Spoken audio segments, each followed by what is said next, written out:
বছরের পূর্ব নরেন্দ্রনগর নাকা পয়েন্টে চেকিং এর সময় সন্দেহভাজন দুজন মহিলাকে আটক করা হয়। পরে তাদের সাথে ব্যাগে থাকা অভিযান চালিয়ে বেশ কিছু প্লাস্টিক মোড়ানো প্যাকেটে মোট 30 কিলো গাঁজা পাওয়া যায়। পরবর্তীতে তাদের থানায় নিয়ে এসে তাদের বিরুদ্ধে এনডিপিএস ধারায় মামলা রুজু করে তদন্ত শুরু করা হয়।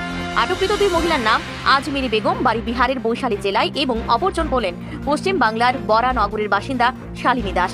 জানা গেছে আজ সকালে তারা আগরতলা থেকে ট্রেনে চেপে পানিসাগর আসেন।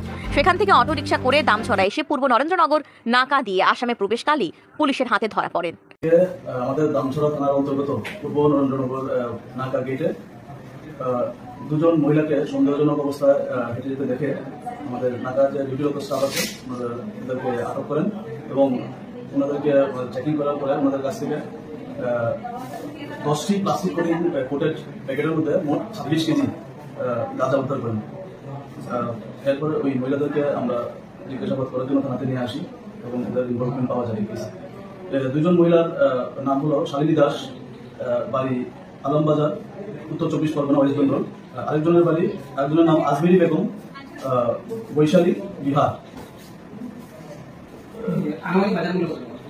আনুমানিক বাজার মূল্য প্রায় 3 লাখ টাকার মতো হবে। তাদেরকে আমরা আজকে ধর্মনগর রোমান পিএসএ রাখবো। আগামীকালকে তাদেরকে আমরা ধর্মনগর রোমান স্টেশন করতে আমরা। Bureau report, online Tripura.